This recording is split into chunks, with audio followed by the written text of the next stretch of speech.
Hello everyone, welcome to the 5th episode of the Dairy Experience podcast. I'm your host Briar Loveridge and I'm joined by my colleague Jason. In today's episode we take on the challenge of unravelling common misconceptions surrounding milking robots and adapting to the new style of the farm management.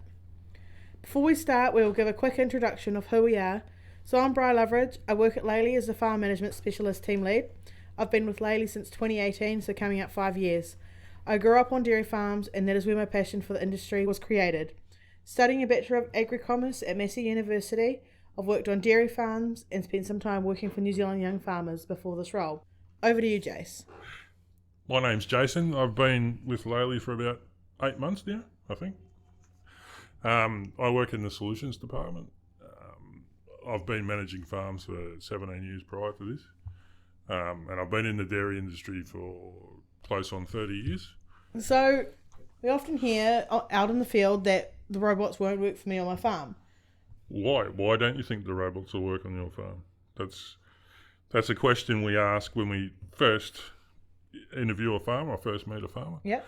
A lot of the times farmers think they won't work on their farm because of the geography of the farm. Yep. So they won't work in hills. Cows won't walk because it's too far away, or the dairy's not centrally located in the farm. Do you think that comes from a bit of misinformation out in the field as well? Yeah, definitely. Yeah. The other reason why I won't work on my farm is because a lot of the information coming from Europe is that robots need to be in a barn, and That's not in fact the case. yeah, and the barn system in Australia is just, it does have its place, but it is mainly grazing in southern Victoria, Tasmania, and grazing in South Australia. Yeah, and we see the same thing in New Zealand. We've got, we're predominantly grazing. However, we've also got, we do have some barns, but we've also got some people adapting to a hybrid system, whether it's a herd home or some shelter or a feed pad, because in this weather, in this climate that we're constantly having, whether it's really wet or really hot, we do need somewhere to be able to put the cows in, maybe supplementary feed. Yeah, that's a very good point, because the summers are getting hotter and the winters are getting colder. So more people are looking to that barn system, especially in northern Victoria. And in southern Victoria, it's mainly pasture. One of our cheapest feeds that we can feed our cows is green pasture. Yeah. So trying to adapt the robot to that pasture system and trying to convince the farmer that it will work in a pasture grazing system. Yeah. Is probably one of the biggest hurdles we have, because of that misconception that I need a brand new shed, I need to put them in a barn. Whereas you don't need a brand new shed, because you can retrofit them to an existing dairy, you can use existing infrastructure. Yeah, we're seeing a lot of that, aren't we? We're seeing herring bones pulled out. I mean, we've got one up in Northland, North Auckland way, internal rotary, and they've pulled that out and they've used that existing building there. So why not? Yeah, definitely. And some of the other problems that we're having are the cows walking past each other. So cows coming back to the robot and then walking past cows that are coming to the robot. And from a dairy farmer's point of view, it's a very strange situation to watch. Cows walking past each other. It's something that I didn't think I'd see. Yeah. But it works. Yeah, and I mean, from my experience with all these startups that we've done, I think that is one of the biggest changes for the farmers is, no, my cows aren't going to walk. They won't pass each other. Yes, there is still some herd mentality there. Yeah. But after a couple of months, maybe to a year, we're seeing cows just walking past, just doing their own thing. They get to know the system. The cows are probably smarter than we are. Yes, definitely. Yeah, the cows adapt to the system a lot quicker than the farmer, and that's because cows get used to a mundane system. Cows like repeat, same thing, repeat every day. And it's interesting you actually say that, because one of the things that we say to our new clients from the farm management side is we say, actually, it's going to take us longer to train you and you guys and the farmers to change their mindset from conventional to this new automation, this new way of working, then it's going to take to train your cows. Yeah. A lot of the time when you go and visit a farm or you contact a farmer, they've done their research. They know what they want. They know what they want to buy. It's once they start investigating it a lot more and talking to a salesperson, and then they start discussing it with other farmers, that they get different opinions, and some of it is false, and some of it is what they believe what other people say, but they're talking to people that don't have robots installed. And then when you take them onto a farm with robots, and they talk to a farmer that's had the robots installed and been milking for 12 months or 6 months or whatever it is, they get a true understanding of what it's like to have a farm with robots. And I think that's the biggest plus for what we do, is having farms and farmers that have robots, and taking farmers to that so they can experience the whole concept.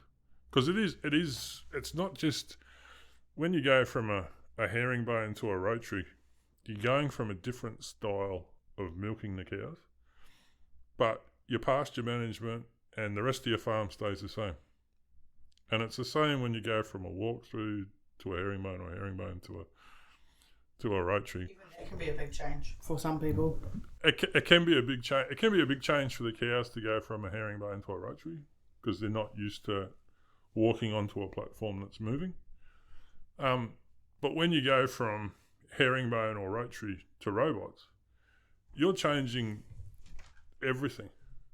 You change absolutely everything on the farm. Nothing stays the same as what it was, and you have to do what Briar said. The cows adapt a lot quicker than what the farmers do, because the farmers have to change their whole way of thinking, The mentality of it. about the cows and the farm and the way the farm's run. Because in a conventional system, you have one herd, you put them in the paddock, you shut the gate, you open up the gate for the night paddock, and then you're done. In a robot, you have, if you've got ABC grazing, you have 3 paddocks open at once, and it's like, And that can be scary, especially when they're worried about their pasture. And you're worried about. And actually, they've actually got to realise that we're actually seeing less pasture damage because, there's not as many cows reaching that paddock.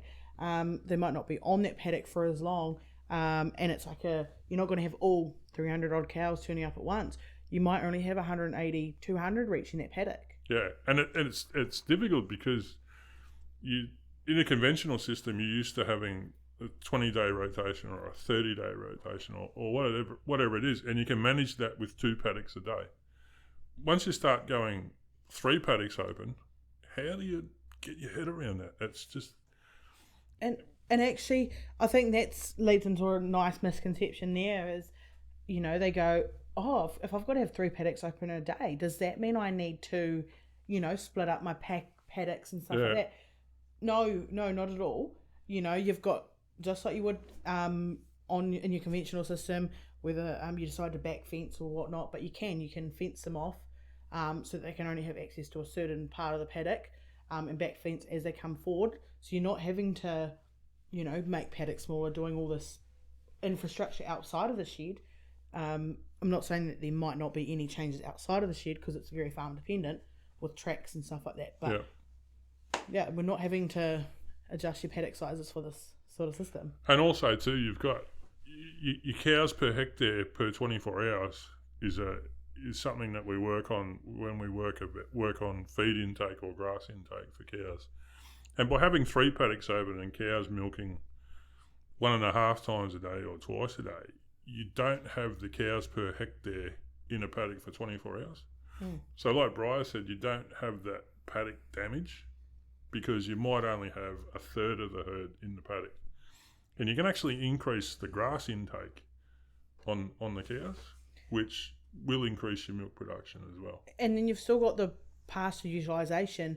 I mean, for the first couple of months, it comes back to that transition, and there is no set method on how to do this other than, you think of a number of how many cows are going to reach that, whether it's a third of your herd, 2/3 of your herd, you allocate a little bit less than that, and then again for the first 3 to 6 months you're constantly checking those paddocks for those pasture levels so you can adjust accordingly.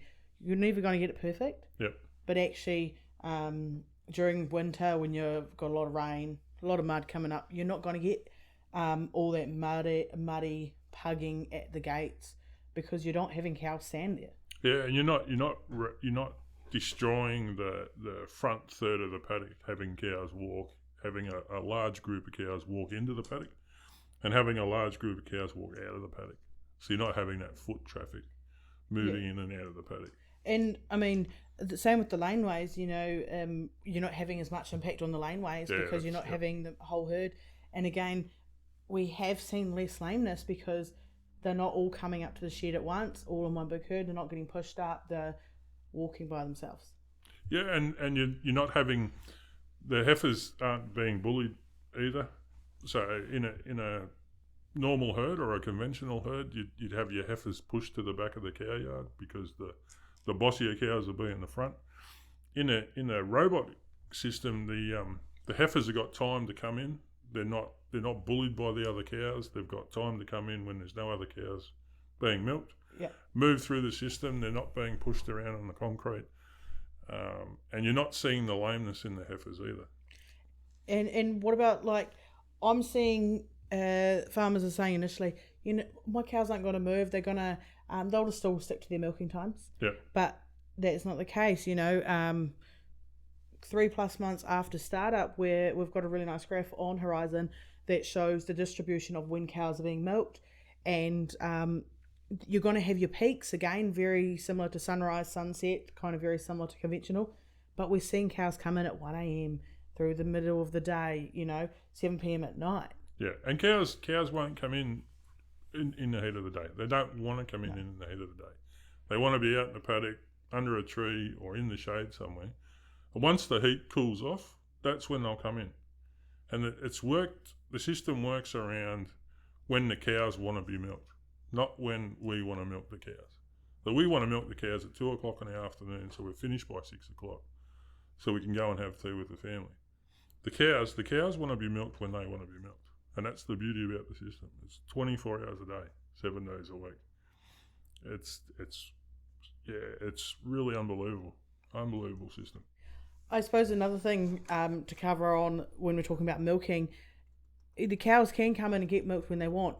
But again, another misconception that we often hear out in the field is, does that mean my cows are going to get overmilked and teat damage? But again, no, we've got parameters in the system.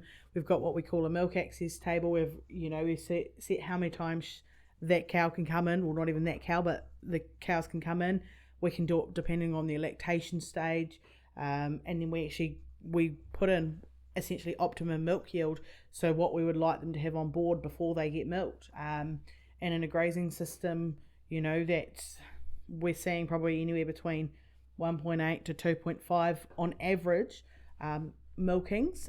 You are going to have cows that are reaching 3 milkings a day.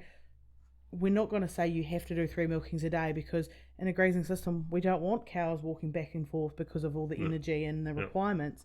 But actually, it just goes to show you that there are cows that are motivated to move, to get to that fresh grass, be milked, and because they are moving, they're eating more. We can see a production increase. Yeah, they're motivated by energy.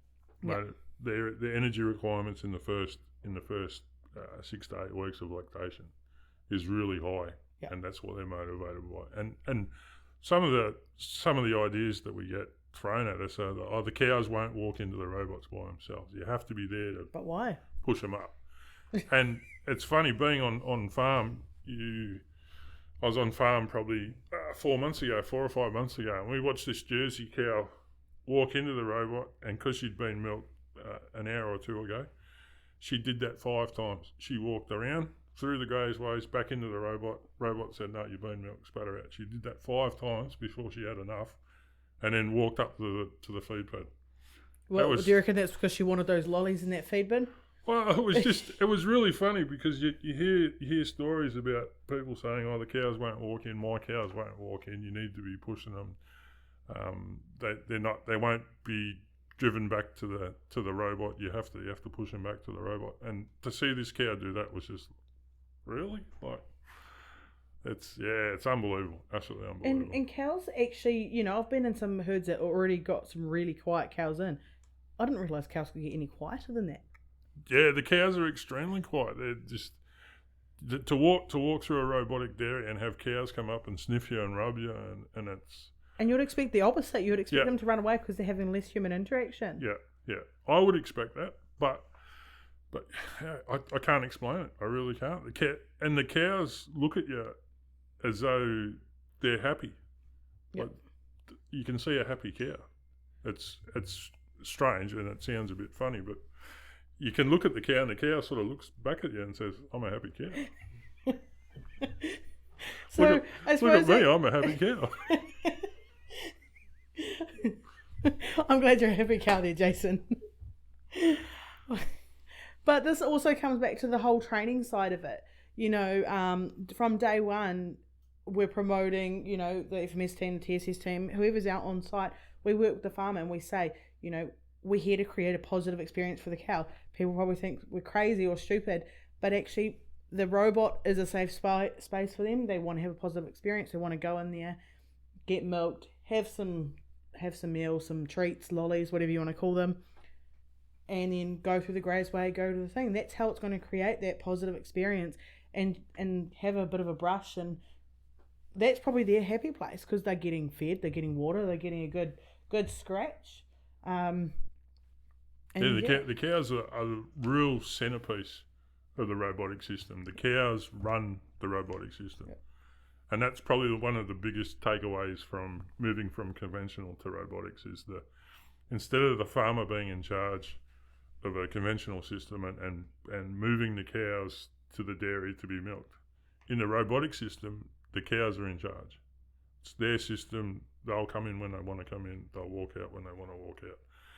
And they get to know when the gates change from the grazeways. And they know what time it is actually. Oh, they're cheeky. They will stand outside on that laneway waiting until gate change. They'll see their mate walk through, and then it will be all of them will just follow. Yeah. It's really strange to see. It's just. So just on that gate change, I suppose quickly explain a little bit about that. So in the system, we've got a grazeway that can have up to 4 directions on one grazeway. And what we do there is we actually set, depending on the direction, let's say ABC grazing, and we set that accordingly to what the farmer kind of wants. We work with them. We're usually working on 8-hour blocks for the cows to return. Again, it's very, very dependent on farm, but we usually aim for it to be about one kind of during the day, kind of overnight, mid-morning sort of changes. And then we work on some what we call fetch time, so time for the farmer to go collect their cows from the paddock. And when they're collecting their cows from the paddock, it could range from anywhere between no cows to about 30 cows. Again, very dependent on farm. We are going to see less cows walking during late lactation. But again, our aim is to really try and get that pasture utilisation right, so that when we're going to collect those cows, a couple of hours after gate change, we're not having all 100 sitting there that walked in. We're aiming to see a less than 5% left in that paddock.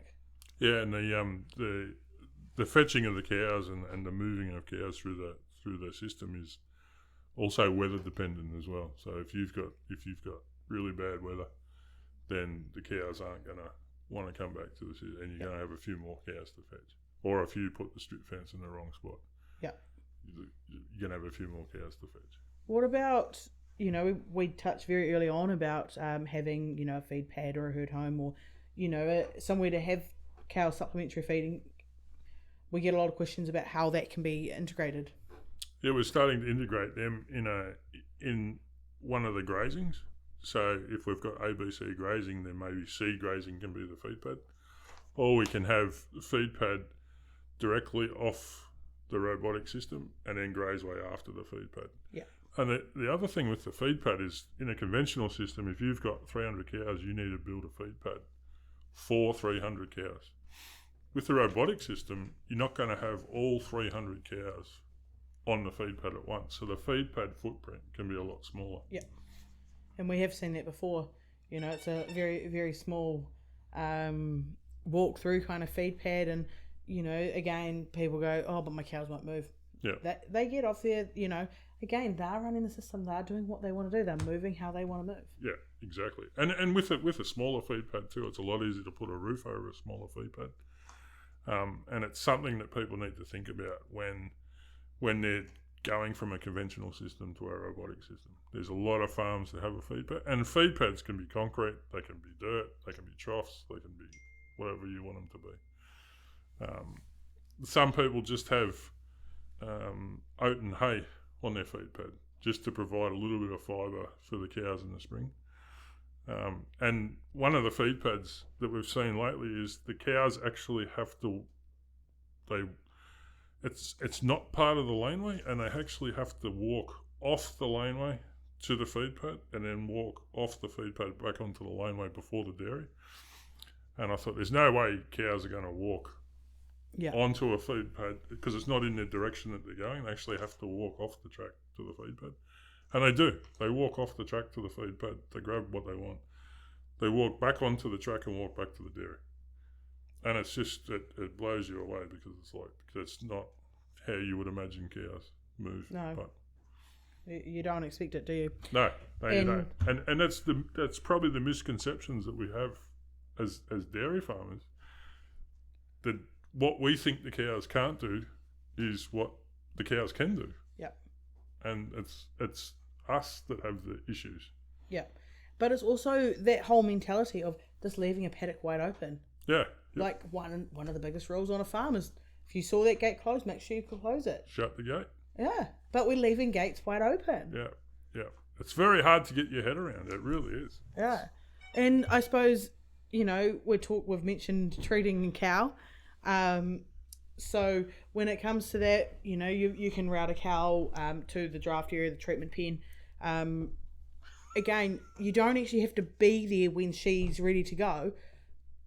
And that's where we recommend having a draft paddock. So she's still got access to feed, water, things like that, can go lay down on the grass, things like that. So treating a cow, again, you don't have to be there when she is there. Obviously you need to make sure she's can have access to grass so she's not standing on concrete or sitting on concrete. But again, it comes back to that whole lifestyle. You can kind of manage your farm a little bit differently.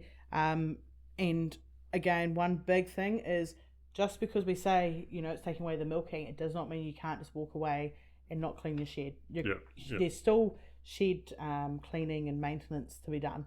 Yeah. And if you don't want cows to be drafted if you don't want cows staying on concrete for too long, and you don't want cows drafted between, say, 12 and 4 o'clock in the morning, because you'll have cows standing on concrete for heat detection or for seeing the vet or something like that. Yeah. You can choose not to have cows drafted in that block.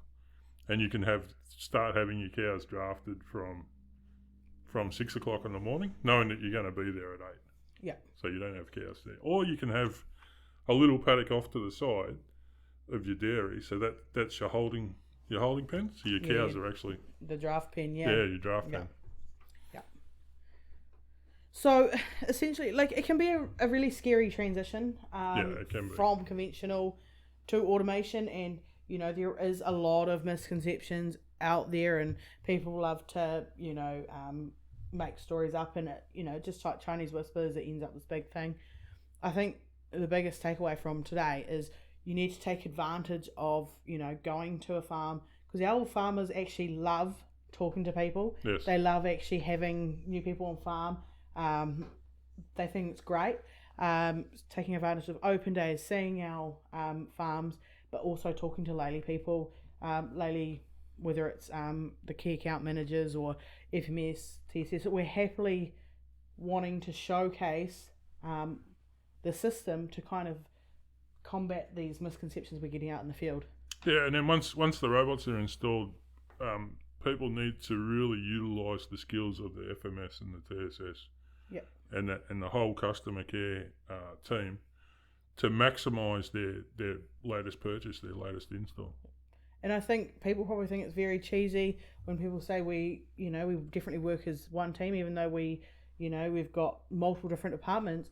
I think that's one thing we can actually pride ourselves on is, from the get-go, our team are there for the farmer, for the customer, to create a really positive customer experience and answer those questions and just squash those little misconceptions and be like, hey, well, actually, this is the facts. Yeah, definitely, and we're all here to build a relationship with the customer and with the people we deal with, and it's not just in the sales process, and it's not just in the aftercare. It's right through the whole process, and even the life of the robot. You can't get rid of us that easily. No, exactly. So that's a wrap on today's episode 5 on the Dairy Experience podcast. Thanks for listening, and make sure you go check out some of the previous episodes. Really good topics that have been recorded and lots that are coming ahead on Spotify. So make sure to check out our website and sign up for any bonus material. Check out social media for open days, things like that. And feel free to get in contact with any of the team members. So thanks, Jason, for joining me. Thank you. And we hope you enjoyed it and got something out of it.